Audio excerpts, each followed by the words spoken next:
Good day. My name is James Campbell, Managing Director of Botswana Diamonds plc, a London AIM and Botswana Stock Exchange listed company. I'm delighted to be able to virtually present to you at the 2020 Africa Mining Summit, which this year, naturally, is a virtual event due to the COVID-19 pandemic. The stark reality is that there is a fraction of the junior diamond exploration activity than there was a dozen or so years ago. In Southern Africa, which produces about a third of the world's diamonds, there are only two currently actively publicly listed diamond explorers. This is a tragedy. We all believe in the enduring value of the natural diamond and what it means and what it stands for. And clearly, Southern Africa remains highly prospective. This presentation, which I'm about to give, describes the current situation and suggests what could possibly be done to remedy it. The title of my presentation is Attracting Funds to Develop Southern Africa's Diamond Exploration and Mining Potential. The outline of my talk is going to be the following. I'm going to firstly have a conversation about diamond industry fundamentals, and that's particularly topical during the COVID-19 pandemic times. I'm then going to touch on global exploration trends, developing diamond projects, accessing exploration capital, why Southern Africa, and then rounding off with a few conclusions and suggestions. So firstly, moving on to diamond industry fundamentals itself. Many people look at the headlines today and feel that it's a gloomy scenario. Diamonds need some best friends.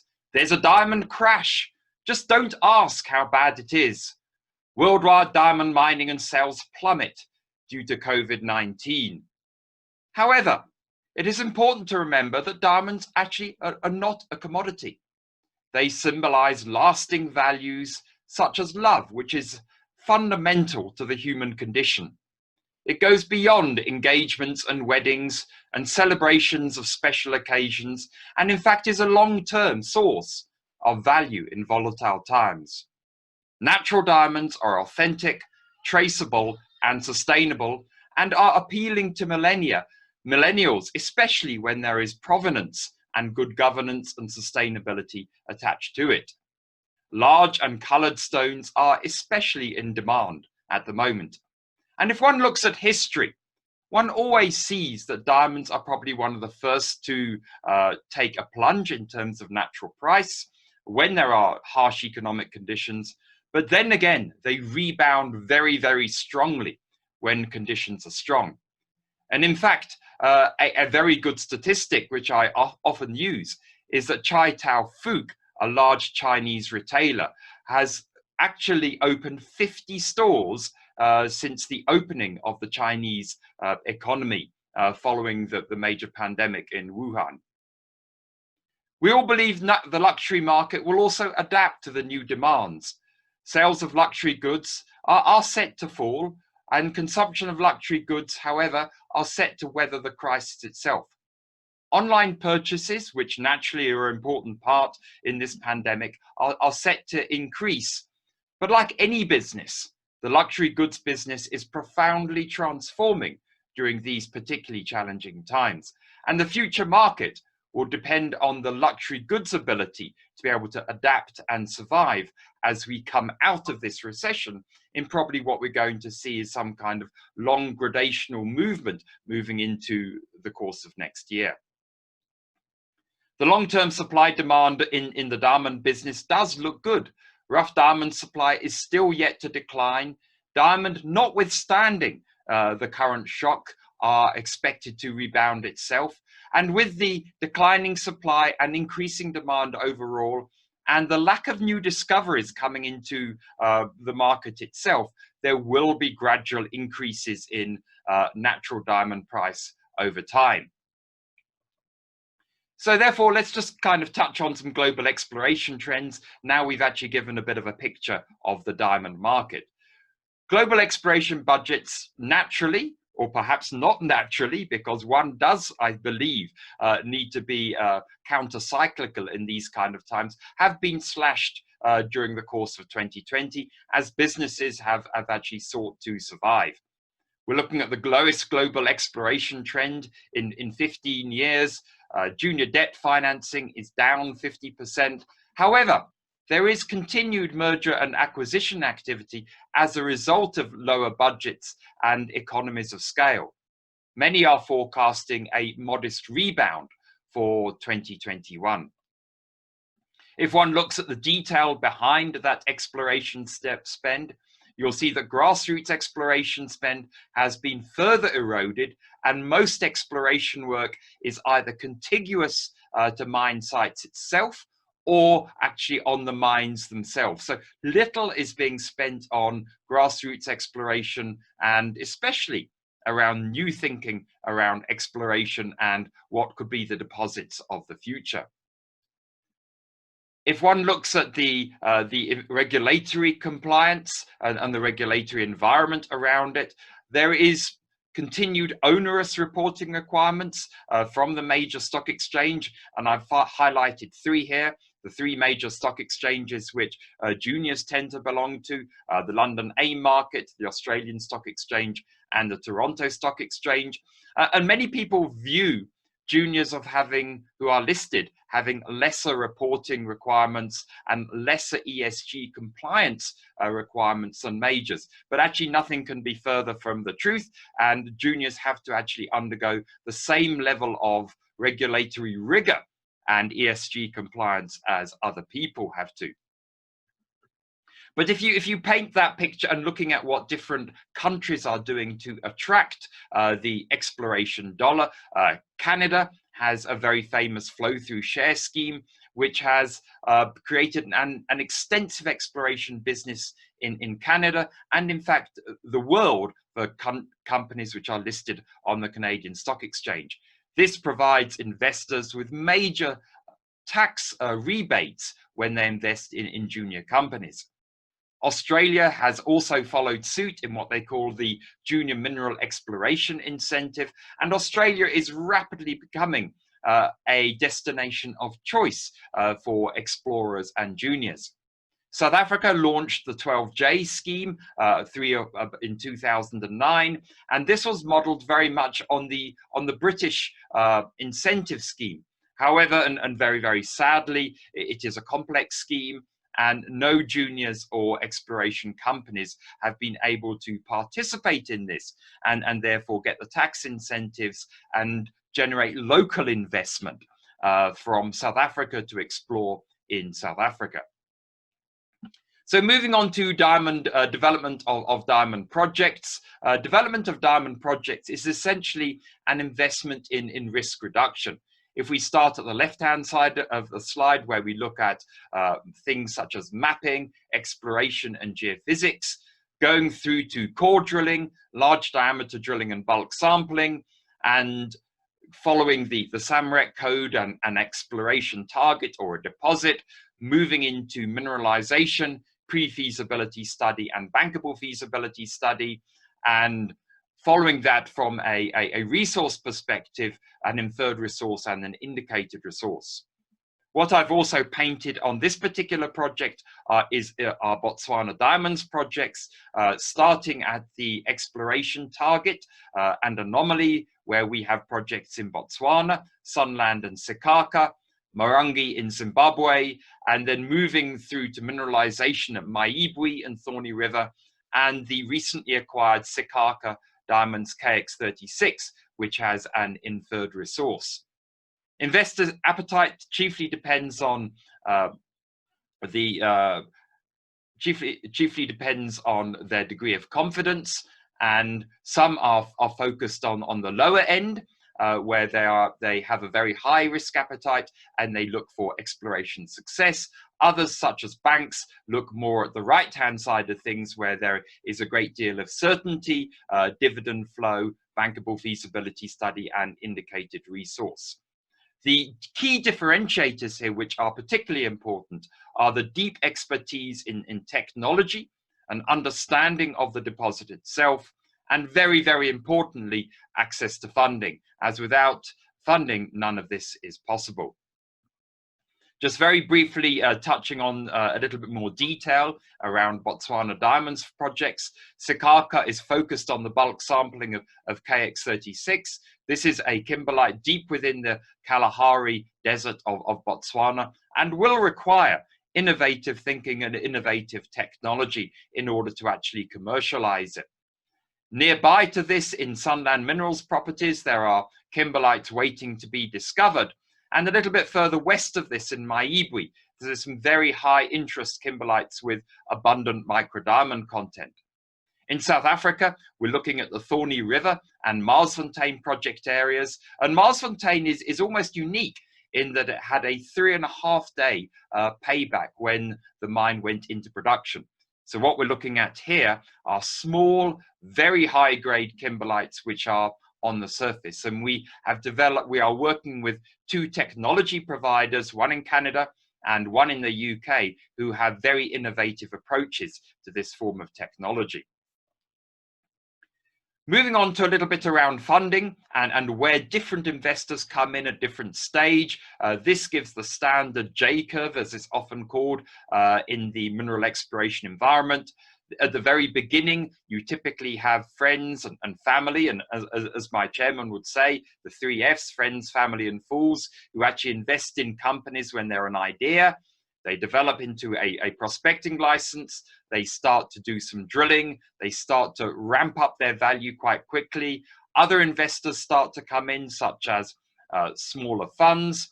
And once you start to develop a resource, particularly when you actually get to an indicated resource, this is where debt financing and banks come in. If I give a small kind of snapshot of a success story in this environment, and people need to hear these success stories, as this is not just theory. This is the AK6, or as it's now known today, the Karowe mine. The Karowe mine was initially discovered and developed by African Diamonds PLC in joint venture with De Beers, and then Lucara Diamond Corporation bought out African Diamonds. The important point here is that the early stage investors in African Diamonds, when this was just a project, an exploration target, if they can maintain their investment, would have made 10 times their money. And if they had just stayed with their initial investment, would have made 25 times their money. This mine is still producing dividends for shareholders at the moment. So how does one access exploration capital? Well, there are many traditional sources of funds like equity funding and debt funding. And if one looks at equity funding, there is the public markets through the various stock exchanges, and there is private equity itself. This is becoming more and more challenging, particularly because of the regulatory environment, and particularly because of the lack of risk appetite in investing in exploration. Then there is debt financing, and that's typically focused on companies which have an indicated resource, and more particularly in terms of those which have a bankable feasibility study. There are also alternative sources of funding which are coming gradually on stream. There are production-based sources of funding, such as royalties and streaming arrangements. And Canada, and to some extent the UK, have now started to look at online financing, such as crowdfunding, and getting a lot of popular support for investing in a particular area from a vast array of investors. Canada's led the way on this, and if investors are interested, Cornish Lithium has just raised quite a large amount of money using crowdfunding for their project in Cornwall, and I would imagine it would be chiefly from Cornish people. If one looks at the main stock exchanges where one does raise these money, you have the Toronto Stock Exchange, which is clearly the preeminent stock exchange. There are over 1,000 mining companies present there. $12.5 billion of mining capital was raised last year. And many of the notable diamond companies, such as Lucara Diamond, Mountain Province, Star Diamonds, Pangolin Diamonds, are listed there. You then have the Australian Stock Exchange, and the most notable company there who's operating in Africa is Lucapa Diamond. Then moving on to the London Stock Exchange and the AIM market, the notable stocks there are chiefly based in Africa. being Petra diamonds, gem diamonds, Botswana diamonds, and Blue Rock diamonds. And then sadly, from a local stock exchange perspective, the Botswana Stock Exchange and the Johannesburg Stock Exchange, there are no primary diamond listings, but they do have secondary diamond listings, such as Lucara Diamond and Botswana Diamonds in Botswana. And to my knowledge, there are none actually listed on the Johannesburg Stock Exchange, notwithstanding that South Africa is an excellent destination for diamond exploration capital. This following slide here looks at capital market funding, and this re-emphasizes the point about where money comes from for exploration and development projects, with clearly the Toronto Stock Exchange leading the way, followed by the Australian Stock Exchange, which also harnesses capital from the Far East, the London Stock Exchange, Hong Kong Stock Exchange, Chile Stock Exchange, and right at the very bottom, a minimal amount of money that comes from South African investors via the Johannesburg Stock Exchange into junior companies and exploration companies in this country.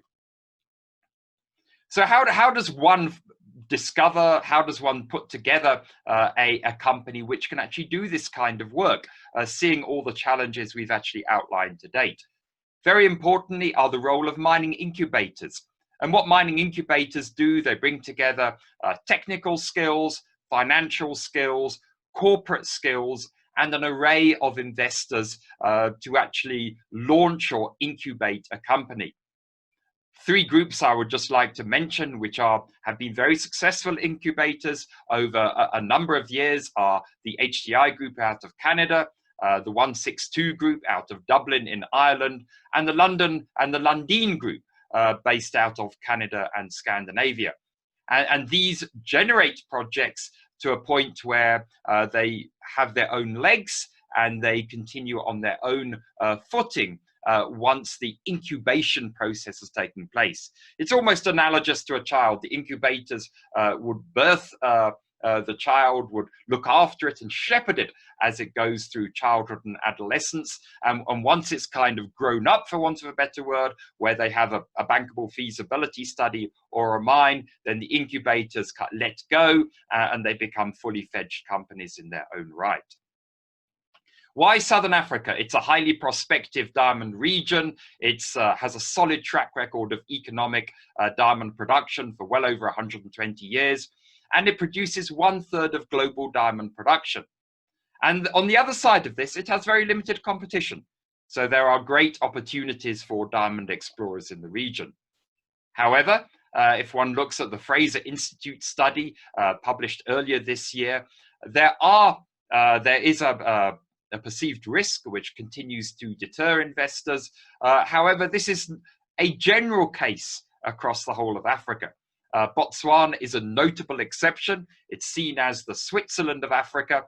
And interestingly and importantly, South Africa is actually catching up with it quite fast, but still has actually some way to go. If one looks at this from a purely economic perspective, and this is important because investors obviously look at prospectivity, they obviously look at political risk, but economic factors are really important. And what we did in this particular slide is we took a potential junior discovery, modeled that all the way through to production and put it into various countries in the region to see what the economic returns would be to shareholders. And interestingly, the country which develops the highest return is South Africa. And that's chiefly because when we modeled this deposit, we took a fairly low margin kimberlite, which is the kind of kimberlite that junior are likely to discover.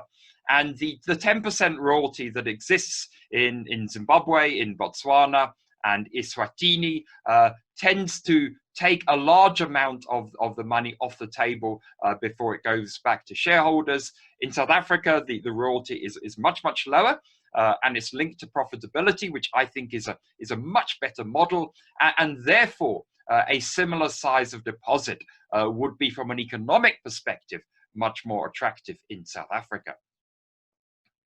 If one looks at the competition element, which I touched on previously, In Southern Africa, they're predominantly foreign listed companies accessing foreign listed capital.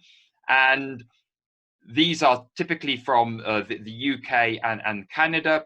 And aside from Alrosa's Luachi project in Angola, there are very few projects coming into the pipeline. But the real active diamond explorers in the region are Botswana Diamonds and Pangolin Diamonds in Botswana.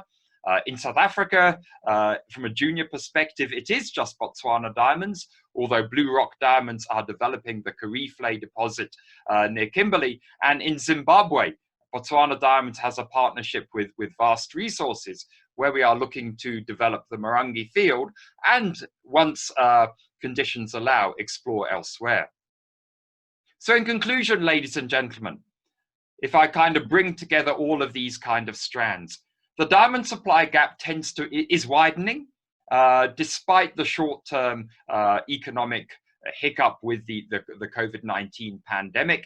And this will continue to widen as there are no new diamond discoveries, as natural diamonds continue to be a symbol of love and of everlasting value.